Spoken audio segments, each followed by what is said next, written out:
Vamos repetir o verso 25 e 26. A quem Deus propôs, esse é Cristo Jesus. No seu sangue, como propiciação mediante a fé, para manifestar a sua justiça, por ter Deus, na sua tolerância, deixado impunes os pecados anteriormente cometidos.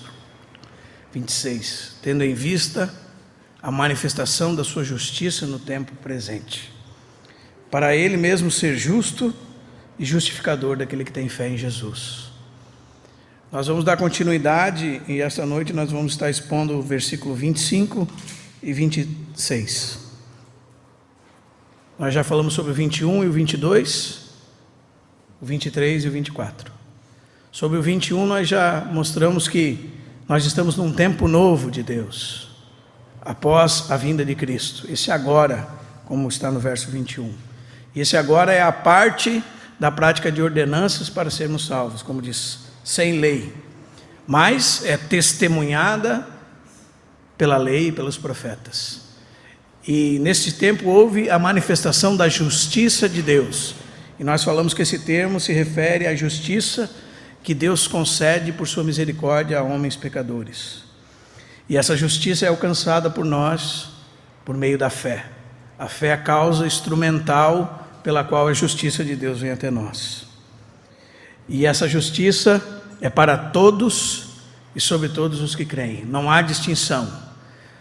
E o verso 24, 23 diz: todos pecaram e são pobres da graça de Deus. Eles carecem da graça de Deus. Todos em Adão foram constituídos pecadores e são justificados. Semana passada, aliás, algumas semanas atrás, nós falamos sobre isso. Que então, no capítulo 3, 24, 23 e 24, o texto nos mostra o que é a nossa salvação, e a palavra de Deus diz que é sermos justificados, como essa salvação se torna nossa, gratuitamente, por sua graça, como vimos, e em que base Deus nos salva. A base está no versículo 24, mediante a redenção que há em Cristo Jesus. Nós definimos muitos termos aqui, irmãos, não é? Justificação. O que significa justificação? Ser declarado justo diante de Deus. Ser proclamado como justo, anunciado como justo diante de Deus. Nós dissemos que é um termo jurídico. Nós também definimos a palavra redenção, que significa ser libertos mediante o pagamento de preço. E isso está no verso 24, mediante a redenção que há em Cristo Jesus.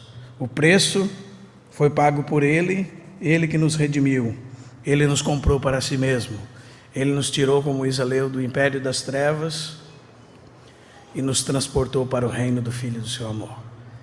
Estávamos mortos, agora vivemos. Éramos cegos, agora vemos. Estávamos sem ouvir a Deus, agora o ouvimos. As ovelhas ouvem a sua voz. Suas ovelhas ouvem a sua voz. E a sua voz acalma a nossa alma. Amém? E hoje nós entramos no verso 25.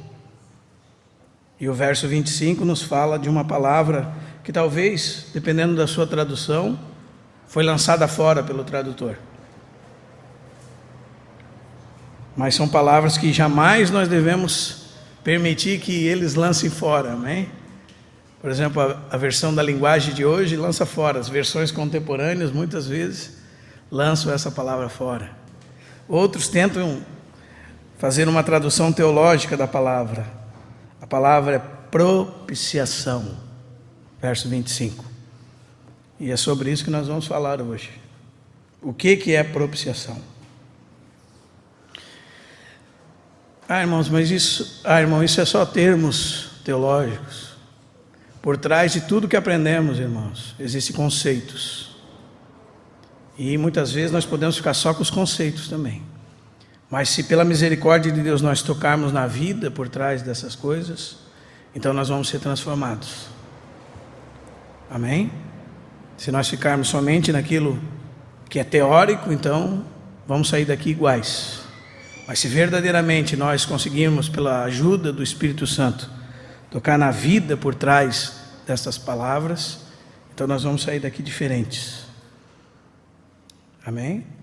Você pode entender muito sobre um conceito, mas não vivê-lo, não ser real para você, não ser espiritual para você, não ser realidade.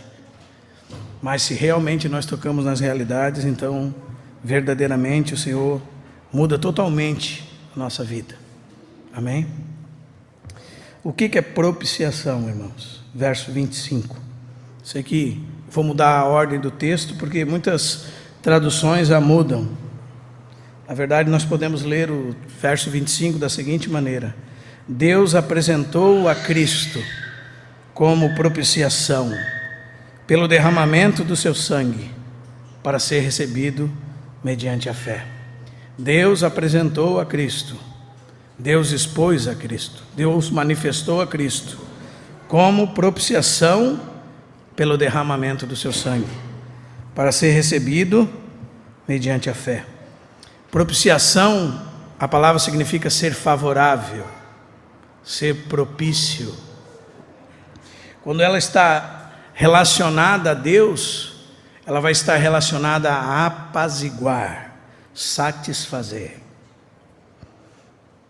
Então é muito importante. Nós já vamos falar também da diferença entre o termo propiciação e expiação, que muitas vezes você pode pensar que seja sinônimo, mas há certa diferença. A palavra é hilasterion, aparece aqui em Hebreus 9:5. Lá em Hebreus 9:5 fala daquela tampa que ficava sobre a arca, aquela tampa de madeira que tinha 2 querubins, onde era aspergido o sangue e onde a Bíblia diz que Deus falava com eles. Também é chamado de assento de misericórdia. Mas a palavra aqui, ela é usada por Paulo com outro significado, ainda que tenha relação com este assento de misericórdia. Porque Paulo vem expondo, irmãos, que Deus é um Deus que uma das suas características é a sua ira.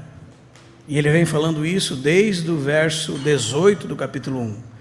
E que Deus revela do céu a sua ira contra todos os homens que detêm a sua verdade pela injustiça. E há muitas pessoas que excluem do seu entendimento a ira de Deus, porque eles entendem que a ira é um defeito, não é? Eles entendem que em nós certamente o é, muitas vezes, porque vem recheada de maus sentimentos, vingança e outras coisas. Mas em Deus, quando a Bíblia fala mais de 580 vezes sobre a ira de Deus só no Antigo Testamento, ela está relacionada com a resposta que Deus, por ser justo, precisa dar contra o mal. Se Ele é um Deus justo, Ele deve dar uma justa resposta ao mal. Caso contrário, Ele não é justo. E nesses termos, Deus está contra os homens que detêm a sua verdade pela injustiça. Ele é contrário a eles em ira. E Ele precisa fazer alguma coisa a respeito disso. E Ele fez para os salvos. É isso que o texto nos diz. Ele propôs, Ele expôs como uma maneira de apaziguar a sua ira, de satisfazer suas justas exigências, o sacrifício do seu Filho Jesus. Por isso a palavra aqui deve ser propiciação. E o que está envolvido nesse conceito da propiciação? Um teólogo do passado dizia que está envolvido 4 coisas. Primeiro, uma ofensa deve ser eliminada. Segundo, uma pessoa ofendida precisa ser pacificada. Terceiro, deve haver nessa relação um ofensor, uma pessoa que é culpada de praticar essa ofensa. E em quarto lugar, deve haver um sacrifício ou algum outro meio de fazer expiação por essa ofensa. Guarde essas 4 coisas: o ofendido, o ofensor, a ofensa e alguma coisa que deve acontecer para que haja pagamento pela ofensa e haja reconciliação entre as duas partes. Deus propôs o seu Filho Jesus como esse sacrifício para satisfazer suas justas exigências. Amém? E qual é a diferença entre propiciação e expiação? Vou facilitar para os irmãos. Faça uma cruz aí num pedaço de papel. Na parte vertical dela, coloque propiciação. Está relacionado com Deus. E na parte horizontal, expiação. Propiciação é Deus ser favorável a nós. Deus estava contra nós em ira e agora, por meio do sacrifício de Cristo, Ele se tornou favorável a nós. O objetivo da propiciação é Deus. Satisfazer a Deus. Satisfazer as justas exigências de Deus.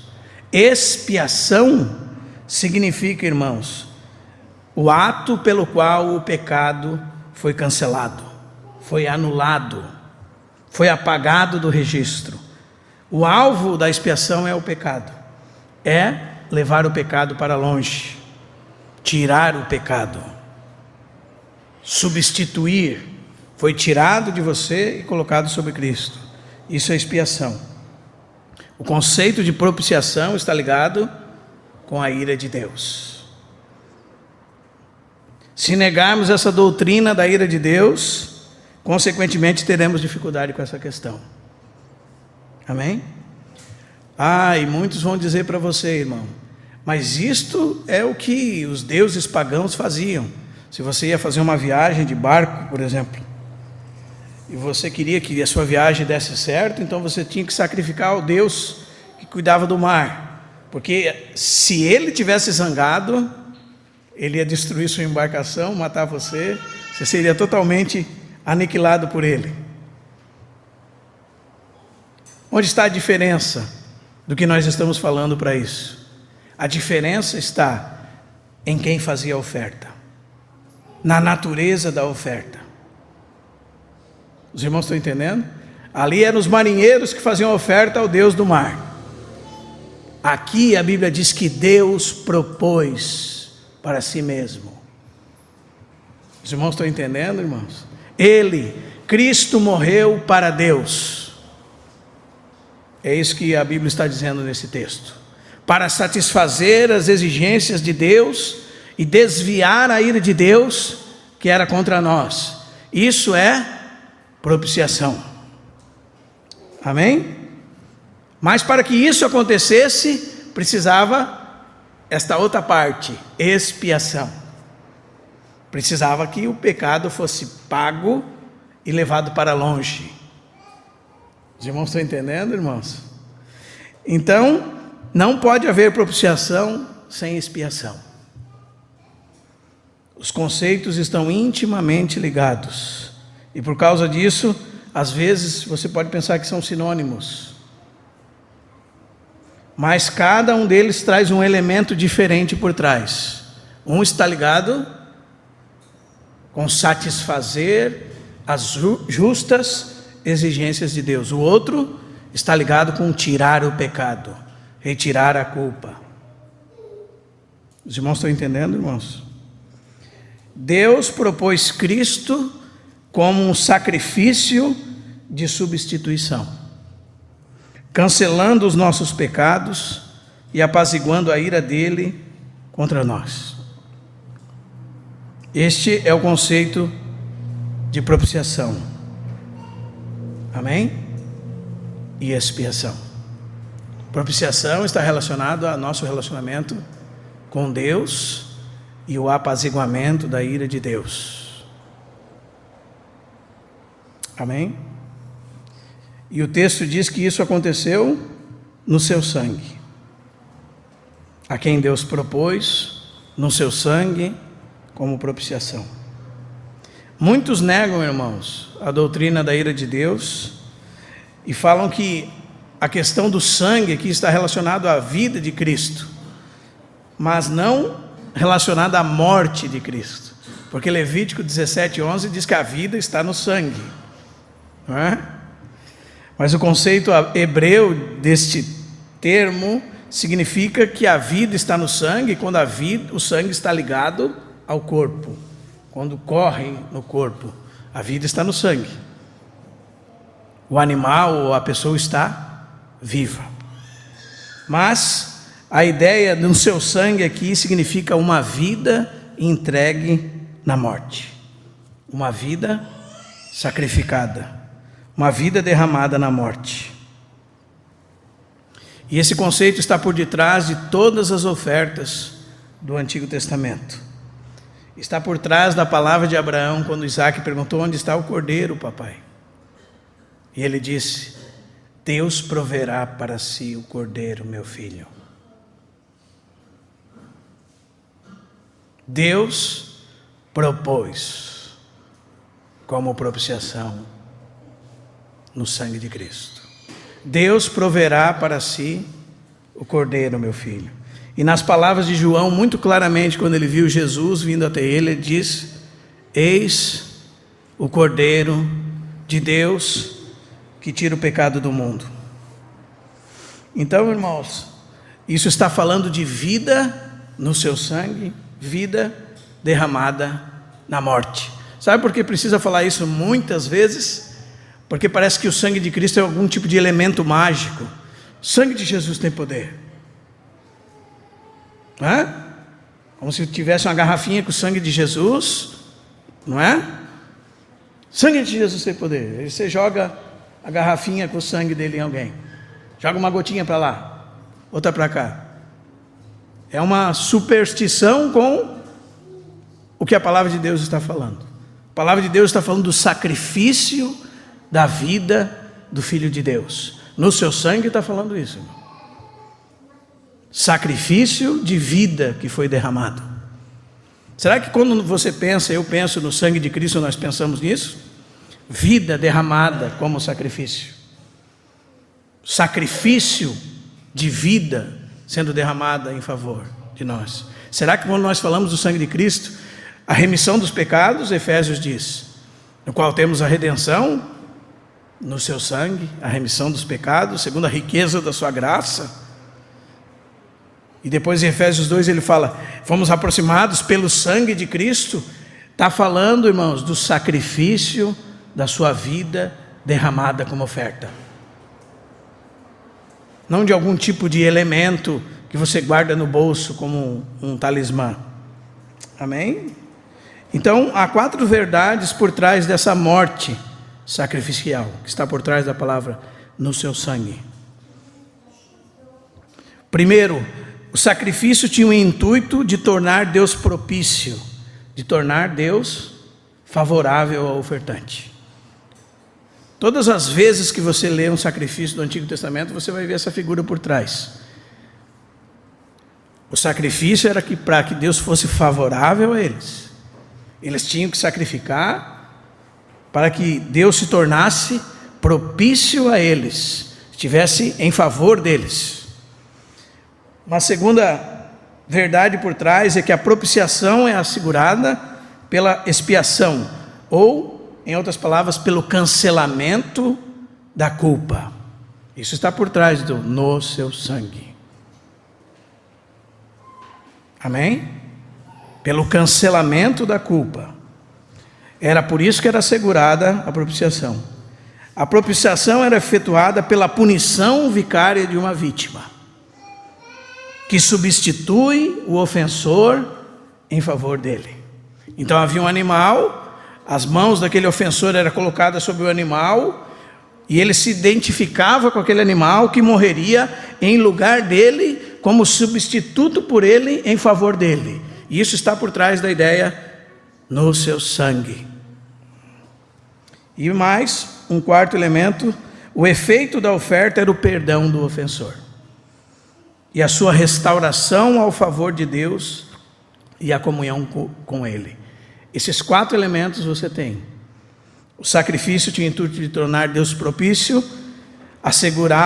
esse sacrifício era assegurado pelo cancelamento da culpa. A propiciação era efetuada por uma vítima que morria em favor do ofensor. E em quarto lugar, o efeito de tudo isso era o perdão do ofensor e a restauração ao favor de Deus. Isso está por trás de Deus propôs no seu sangue como propiciação. E por que tudo isso era necessário? Porque é uma verdade imutável que Deus disse lá em Hebreus 9:22. Sem derramamento de sangue não há remissão de pecados. Hebreus 9:22. Sem derramamento de sangue não há redenção. Amém? E agora, por causa disso, nós temos um advogado diante do Pai. E pelo seu sangue Ele nos comprou para estarmos livres. Podemos contar sempre com aquilo que Cristo fez. O sangue precioso de Jesus, que nos perdoa os pecados. O sacrifício expiatório de Jesus, que lava a nossa consciência das obras mortas, que vence contra o inimigo, como diz Apocalipse 12. Eles o venceram por causa do sangue do Cordeiro e da palavra do testemunho que deram. E, retrocedendo um pouco, o Filho é a proposta de Deus. É isso que começa o verso 25. A quem Deus propôs. Deus apresentou o seu Filho, declarou o seu Filho, tornou anunciado o seu Filho.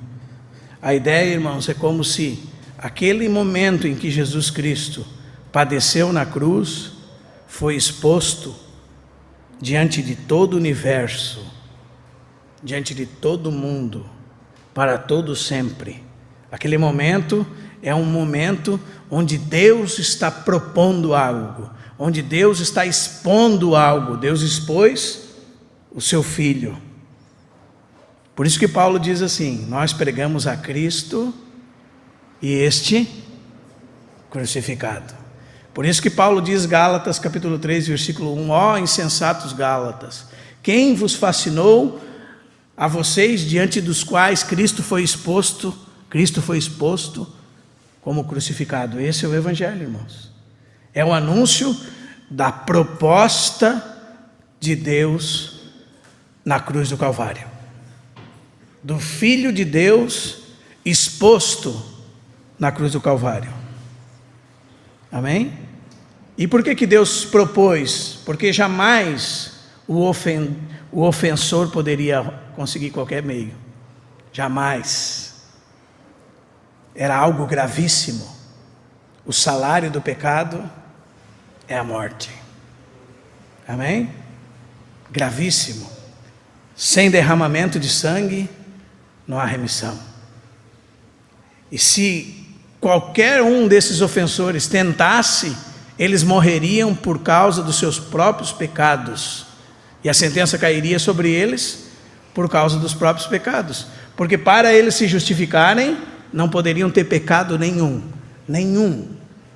na lista, nenhum olhar. Na medida de Jesus, nenhum olhar para uma mulher com intenção impura, nenhum. Será que nós já paramos para começar a fazer anotações? Quantas vezes durante o dia nós pecamos? Por um só destes, você deveria ser morto. Um único desses. E se você morresse, morreria só pelo seu pecado. Não seria justificado pela sua morte. Você simplesmente receberia a pena de Deus sobre você. Mas foi Deus quem nos proporcionou um substituto. Amém? Então aqui você tem o ofendido e o ofensor. E o ofendido se tornou como um de nós, para nos salvar. O ofendido, que era Deus, se fez homem, sem pecado, para sobre ele levar o pecado de todos nós. Os irmãos estão entendendo, irmãos? Deus propôs isto. Deus fez isso. Ninguém, senão Deus, seria capaz desta coisa. Deus nos amou e entregou o seu Filho por nós. Foi Deus quem fez. E como então nós recebemos esses benefícios? A palavra continua dizendo aqui, é mediante a fé. E nós já falamos sobre isso, né, irmãos? A instrumentalidade da fé. A fé em Cristo Jesus, naquilo que Ele fez. E mais para frente vamos ver que não é a fé em Deus, não é? Porque você pergunta para muitas pessoas que não creem em nada do que Cristo fez, e eles dizem, não, eu acredito em Deus. Deus existe. Vamos ver se é sobre isso que o texto está falando, que garante a nossa salvação. Então, a fé, nós falamos na última semana, que significava vir a Deus de mãos vazias, sem nada nas mãos. Nós falamos que era como uma menina que está num prédio em chamas, e os bombeiros estão ali para salvá-la, e ela precisa se lançar em confiança que aqueles homens são fortes o suficiente para agarrá-la. Nada ela pode fazer, além de se lançar em confiança diante deles. Nada nós podemos fazer, nada, não há nada que podemos fazer, a não ser confiar naquilo que Deus fez em Cristo Jesus. Amém? E continua o texto dizendo assim, a quem Deus propôs no seu sangue como propiciação mediante a fé, aliás, tudo é pela fé.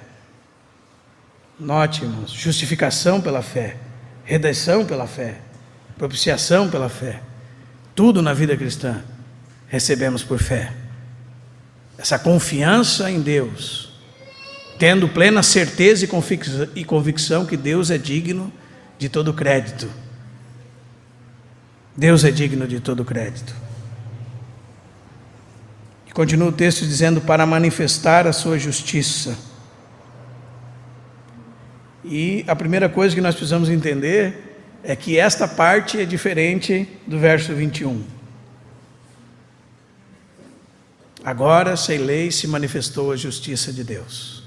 A justiça de Deus, no verso 21, é a justiça que procede de Deus e é dada aos pecadores por misericórdia. A justiça do verso 25 e 26 é o atributo da justiça de Deus, do caráter essencial de Deus, do caráter moral, santo, justo e reto de Deus. É disso que Paulo está falando no verso 25. Em Cristo Jesus, no sacrifício substituto de Cristo, Deus manifestou seu caráter justo. Ele não deixou de condenar nenhum pecado.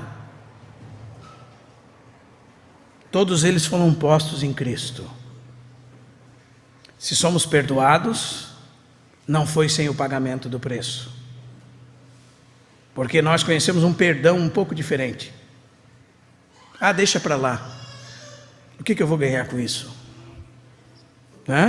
Um tipo de compaixão que exime o culpado de pagar aquilo que deve. Mas Deus não pode fazer isso. Porque se Ele fizer isso, Ele é injusto. Então, para que Ele seja justo, Ele se propôs pagar o preço.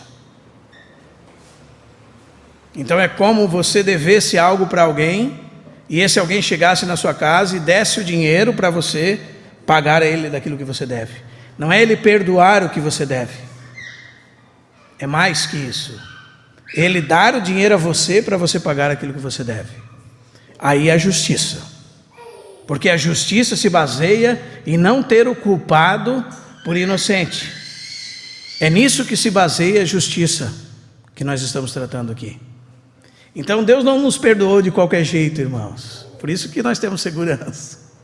Amém? Por que Deus nos perdoou? Porque Ele mesmo pagou o preço. Os irmãos estão entendendo, irmãos?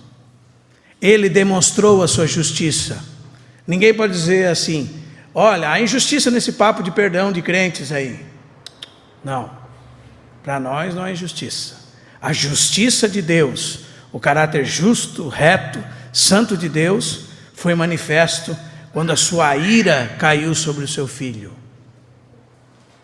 Quando Ele cobrou a pena dos nossos pecados sobre o seu Filho.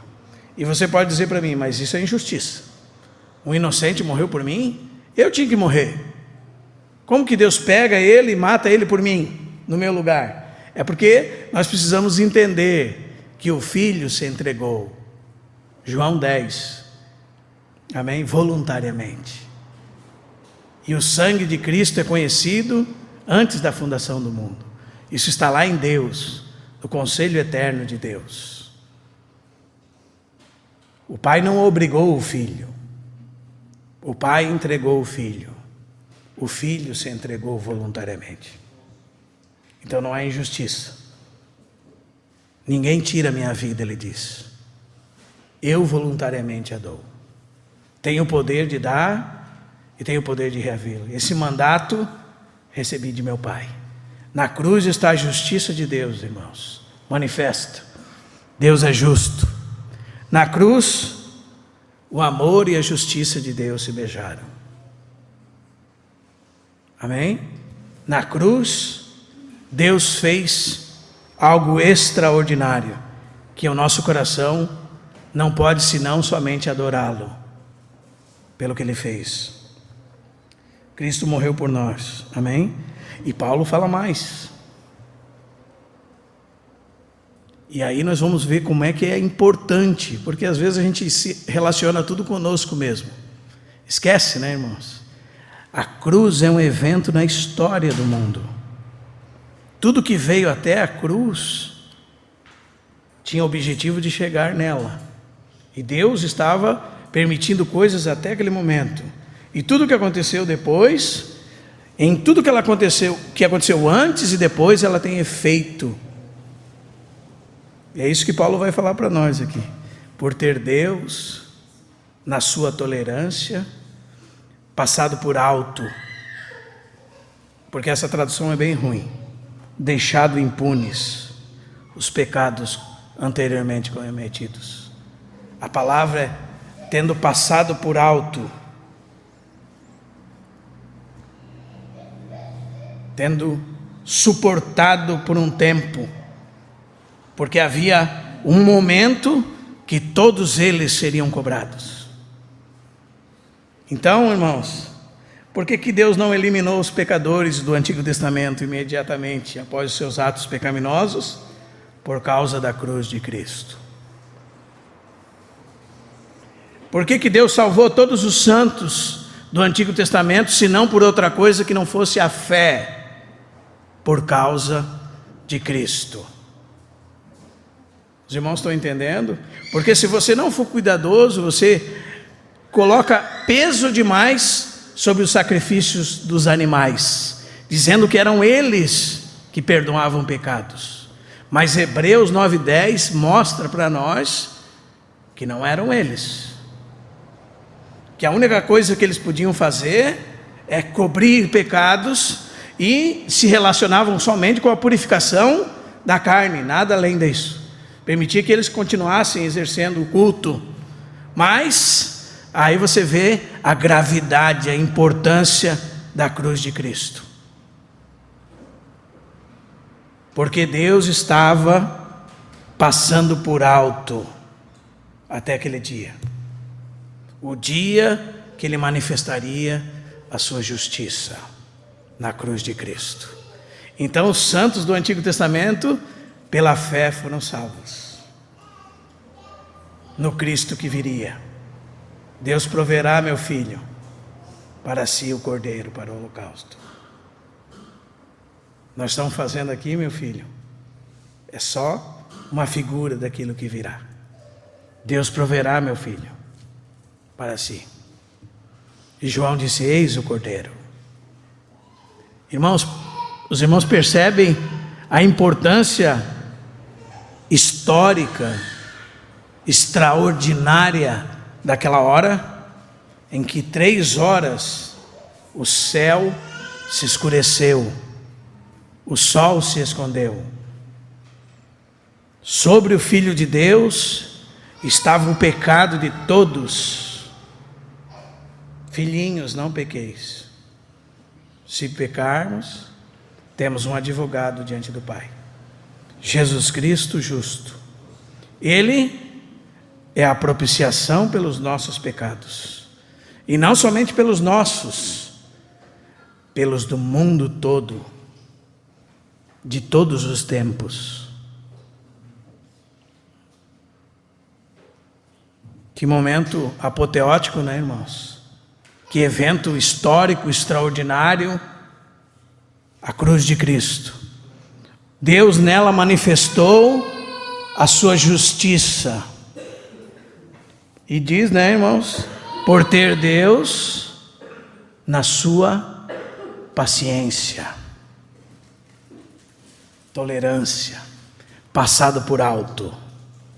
Esse é o significado de Páscoa. Passar por alto.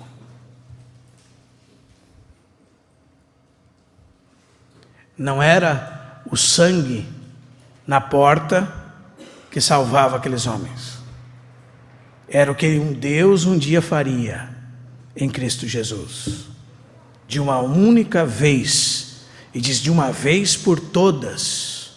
Leia Hebreus 9:10. Uma única vez.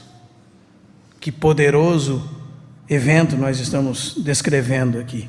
Isso, irmãos, é uma coisa muito importante relacionada ao Evangelho. Amém? Paulo precisa esclarecer para nós que o sacrifício único de Cristo substitui todo o tempo da antiga aliança. Nela, na antiga aliança, todos os sacrifícios não eram capazes de purificar. Eles apontavam todos para Cristo. Deus estava na cruz do Calvário dando uma explicação pública do que Ele estivera fazendo durante todos os séculos. Por isso eu estou falando para os irmãos. Isso é extraordinário. É Deus injusto, veja. O sangue de bodes e animais não pode purificar com respeito ao espírito, à consciência. Chegou a hora da explicação. Porque na sua tolerância Ele deixou impunes, passou por alto os pecados anteriormente cometidos. Verso 26, irmãos. Por que Deus fez tal coisa? Por causa deste dia em que o Filho de Deus morreria na cruz. Nesse dia Deus demonstrou o quanto odiava o pecado e como tratou com ele com muita seriedade. Essa tolerância de Deus foi por causa de Cristo. Como Paulo fala aos atenienses no verso 30 e 31 do capítulo 17. Deus não levou em conta os tempos da ignorância. Agora, porém, anuncia a todos em todo lugar que se arrependam, porque estabeleceu um dia que há de julgar o mundo por meio de um varão que deu fé diante de todos os homens, ressuscitando dentre os mortos. Esse é o evento de Deus, irmãos. Os irmãos estão entendendo, irmãos? E continua o verso 26, tendo em vista a manifestação da sua justiça no tempo presente. Manifestação, verso 26, significa demonstração, prova, manifestação feita por um só ato, evidência, sinal. E tempo presente diz respeito a como Deus trata na cruz todas as coisas, tudo está ali. O tempo da cruz é o tempo que você vive, irmão.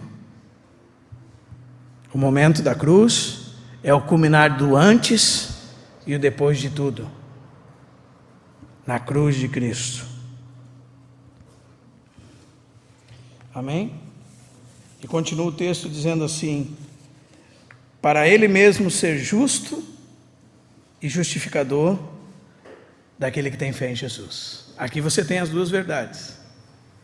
Justo está falando do caráter reto, santo,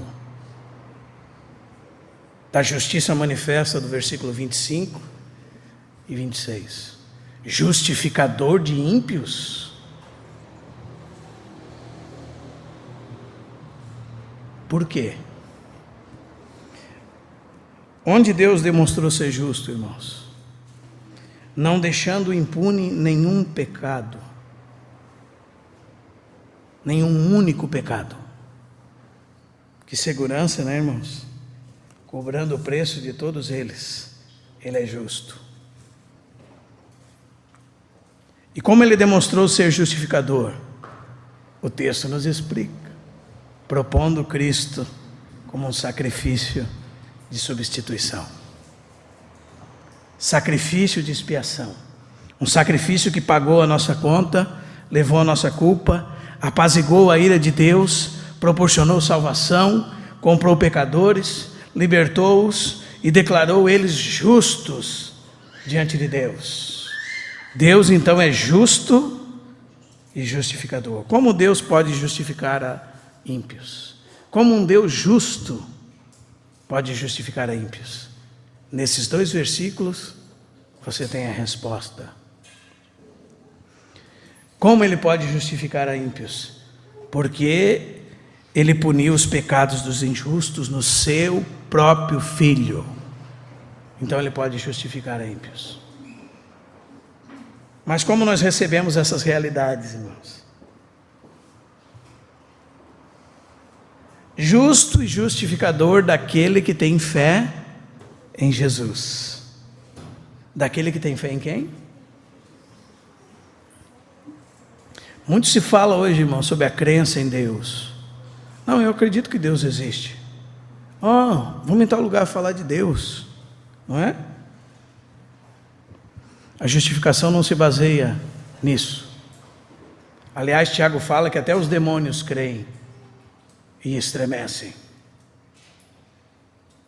A justificação está baseada, note, naquilo que você tem de conceito sobre quem é Jesus. Jesus. Quem é Jesus? O que você crê, o que eu creio sobre Ele? Nós cremos nele, nós cremos no que Ele fez, nós cremos na sua morte, cremos na sua ressurreição real, corpórea, histórica, ou pensamos que foi um fantasma? Nós cremos no Cristo que comeu pão e peixes com os apóstolos, depois de estar morto 3 dias no seio da terra, que Ele disse para tomar: toca aqui na minha mão, no meu lado, vocês têm alguma coisa de comer? Nós cremos em Jesus. Havia um amigo que falava muito de Cristo, e um dia eu perguntei para ele: você crê que Jesus Cristo levantou-se dentre os mortos? Ele disse: não, isso aí é uma fábula. Então, infelizmente, você não pode ser meu irmão. Você não é meu irmão. Por quê, irmãos? Porque Deus é justo e justificador daquele que tem fé em Jesus. No Jesus, que é Deus de Deus, luz de luz, coeterno, coigual, consubstancial com o Pai, que um dia tomou sobre si carne humana, andou por essa terra obediente, Deus, homem, Deus de Deus, homem como nós, exceto no pecado, e morreu na cruz do Calvário, como propiciação proposta por Deus pelos nossos pecados. A ira de Deus manifesta, a sua justiça manifesta, e é esse Jesus, e não há outro, não há outro nome dado entre os homens pelo qual podemos ser salvos. Atos 4:12, não há outro meio de salvação Como Paulo fala em Timóteo 2,5. Ele é o único mediador entre Deus e os homens, Jesus Cristo, homem. Preste atenção. Nenhum outro mediador. Somente o Filho de Deus, a proposta de Deus, exposto diante de toda a humanidade para a salvação. Os irmãos veem, irmãos, que maravilhosa mensagem nós temos aqui em Romanos. E o que nós podemos aprender desse texto? Nós poderíamos falar muito sobre ele ainda, irmãos. Nós poderíamos tomar uma mensagem só para explicar o que é a propiciação. Qual é esse processo de Deus tolerando os pecados em toda a história do Antigo Testamento e da Velha Aliança, para culminar nesse único sacrifício que era capaz de limpar de todos os pecados. O dia que Deus apresentou sua justificativa, apresentou, demonstrando que Ele é justo e contra Ele não há ninguém que possa se levantar e dizer: você é injusto ao perdoar esse homem. Porque muitas vezes nós temos essa capacidade, né? Oh Deus, por que tu perdoou esse camarada ali? Esse ali não podia não. Aquele lá era melhorzinho, mas irmão, o problema nosso está no fato de que nós não sabemos quem é que trabalha no que se refere à salvação. Foi Deus quem fez. Amém?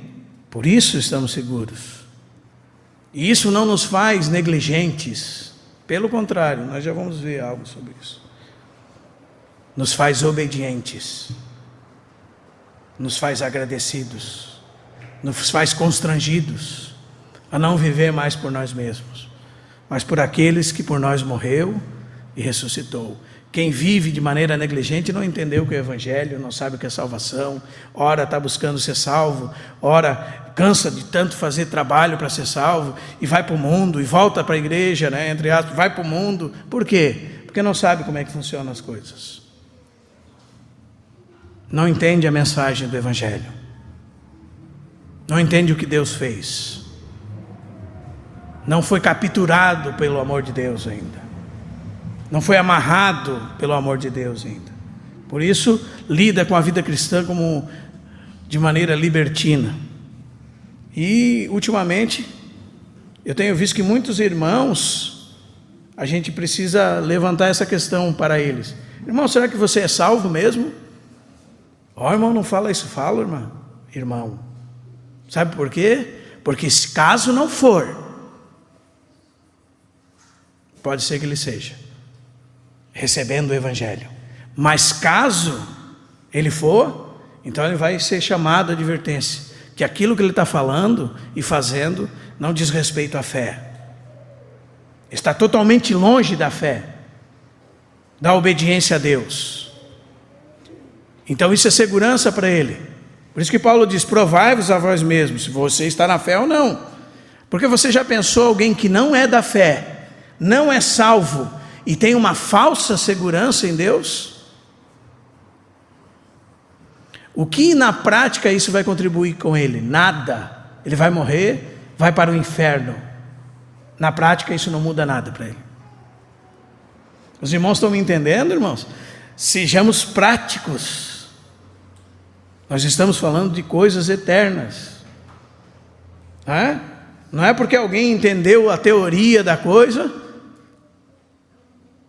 Pelos frutos se conhece a árvore. Eu não estou falando que nós saímos por aí acusando: dá uma olhadinha aí, acho que tu não é crente não. Mas quando levados pelo Espírito de Deus a advertir alguém que parece que não é crente, no temor do Senhor, sem dizer assim: não é eu que estou te condenando, não, considera, porque o que tu está fazendo não é coisa de crente, não é coisa de nascido de novo, não é coisa de quem viu a Deus, não é coisa de quem entendeu o que Deus fez por ti. Pelo contrário, Então isso vai trazer uma advertência solene sobre essa pessoa. Se ela não é crente, eis uma oportunidade de sê-lo. Se ela é, eis uma oportunidade de se reconciliar com Deus. Os irmãos estão entendendo, irmãos? Na prática, isso é muito importante. O que nós podemos então aprender desse texto? Primeiro, nós precisamos perceber que, tirando a nossa confiança irrestrita em Deus, é Deus quem faz. Não é? E se é Deus quem faz, será que nós estamos sentindo segurança em Deus? Ou será que parece que nós estamos diante de uma corda, daquela que a qualquer momento nós vamos cair no abismo? Sabe quando você está andando com aqueles que andam em cima de uma corda bamba assim? Opa, vou cair. Opa, como é que está a nossa segurança, irmãos? Como é que está a nossa alegria? Será que nós nos alegramos em Deus? Será que nós compararmos tudo o que nós pensamos nos satisfazer com aquilo que Deus propôs como proposta para nós, qual que é o mais importante? É você estar recebendo melhor?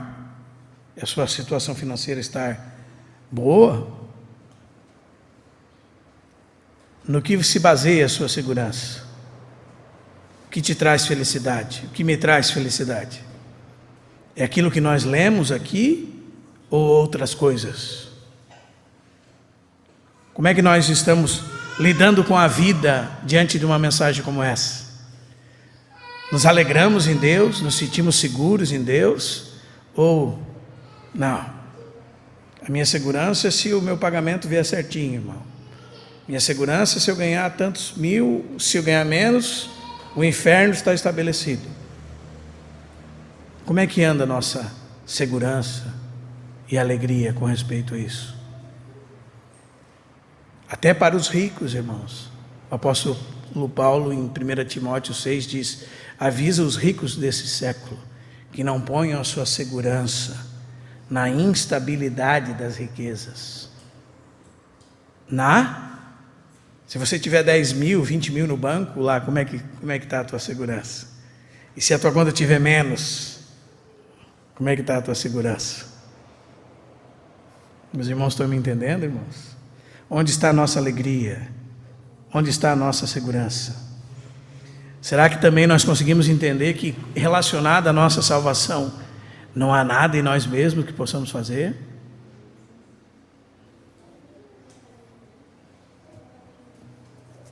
Será que há uma possibilidade de você fazer alguma coisa para ser salvo? Qual é a sua cooperação nesta obra aqui, que nós descrevemos no verso 25 e 26? A não ser se entregar a Deus de mãos vazias, mediante a fé. Onde está a sua capacidade, a minha capacidade, nesses textos que nós estamos lendo? Quem que propôs o quê? Quem que ofereceu o quê? Foi nós que oferecemos a Deus?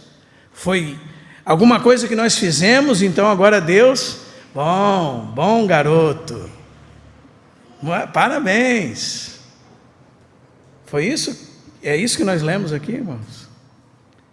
Incapacidade, total incapacidade. Isso mexe com o ego dos orgulhosos, irmão. Muitas pessoas não conseguem aceitar a salvação por causa disso. É de graça, irmão, mediante a fé. Isso não vem de vós, é dom de Deus. Poxa, mas eu não posso fazer nada. Incapacidade, nada. Incapacidade. Só pode descansar naquilo que Deus fez pela fé em Cristo Jesus. Não, nada. Inventa alguma coisa aí, irmão. Nada. Você não pode fazer nada para ser salvo. Nada. É só o que Deus fez. Amém? Será que já conseguimos perceber isso? Ou ainda estamos lutando, tentando fazer alguma coisa? E E se Deus tirou tudo, irmãos, o que nos impede de adorá-lo, de nos prostrar na presença dEle, de estarmos diante dEle com alegria? Ele tirou tudo do caminho. Os irmãos estão entendendo, irmãos? Você estava aqui, Deus aqui. Ele tirou tudo do caminho, irmãos. Ele removeu os pecados do caminho. Ele removeu todos os obstáculos do caminho. Por isso, um dos textos mais importantes das Escrituras, sem dúvida nenhuma, é Hebreus 10, 19. Não é verdade, irmãos?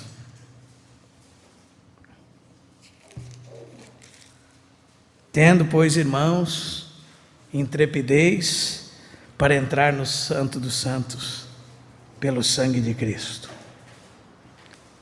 pelo novo e vivo caminho que Ele nos consagrou pelo véu, isto é, pela sua carne, e tendo grande sacerdote sobre a casa de Deus, aproximemo-nos com sincero coração e plena certeza de fé, tendo o coração sido purificado de má consciência e lavado o corpo com água pura. Guardemos firmes a confissão da esperança sem vacilar, pois quem fez a promessa é fiel. O que nos impede, irmãos, de servir a Deus? Os irmãos estão entendendo, irmãos? Deus tirou tudo do caminho, irmãos. Deus tirou tudo que atrapalhava do caminho. Tudo que realmente atrapalhava, para agora com intrepidez nós entrarmos na presença dEle.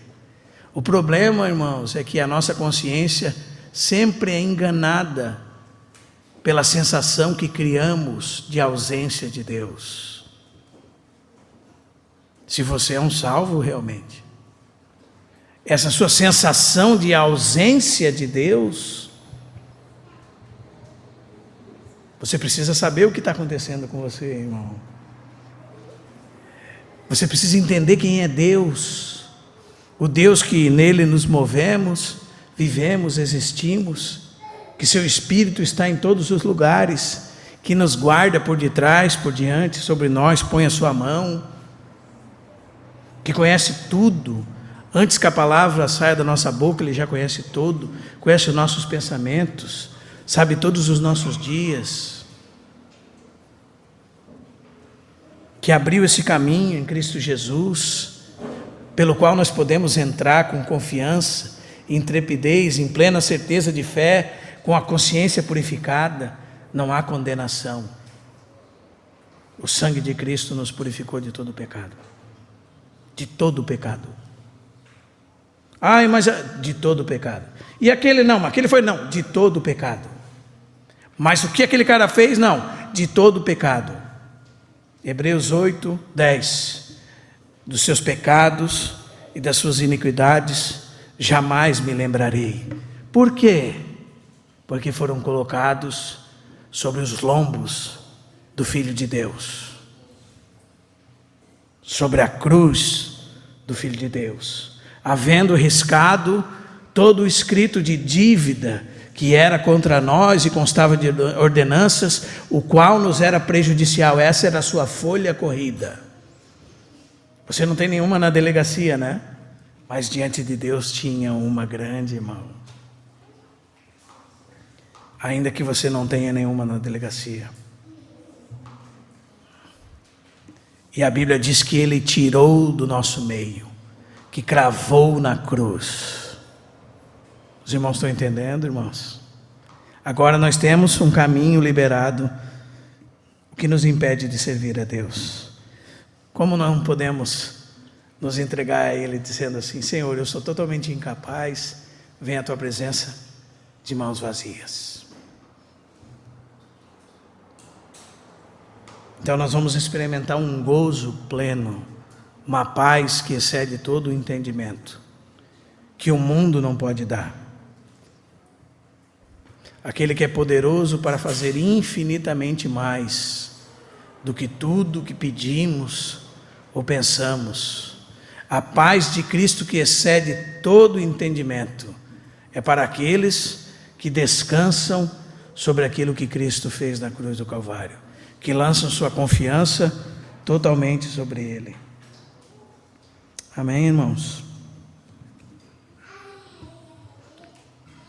Irmão, mas isso não é uma mensagem que faz as pessoas irem para o pecado e viverem do jeito que elas quiserem, porque veja, Deus fez tudo, elas não fazem nada, né? As pessoas que pensam dessa forma, irmãos, elas não entendem que Deus lida conosco como a filhos, depois que nos tornamos salvos. Deus não perde filho, irmão. Deus trata com os seus filhos. Amém? O Deus que nos comprou para si, nos adotou para si, do qual nós nascemos, como a Bíblia diz, não foi da vontade de carne, nem sangue, nem de homem algum, mas de Deus fomos gerados. Esse Deus não perde filhos. Ele trata com seus filhos. E Ele trabalha para a edificação dos seus filhos. Amém? E Ele trabalha de muitas maneiras. Alguém que pensa que pode fazer o que quiser, provavelmente não é um crente genuíno. Provavelmente não percebeu que foi comprado de um reino e colocado sobre o outro, se é que foi.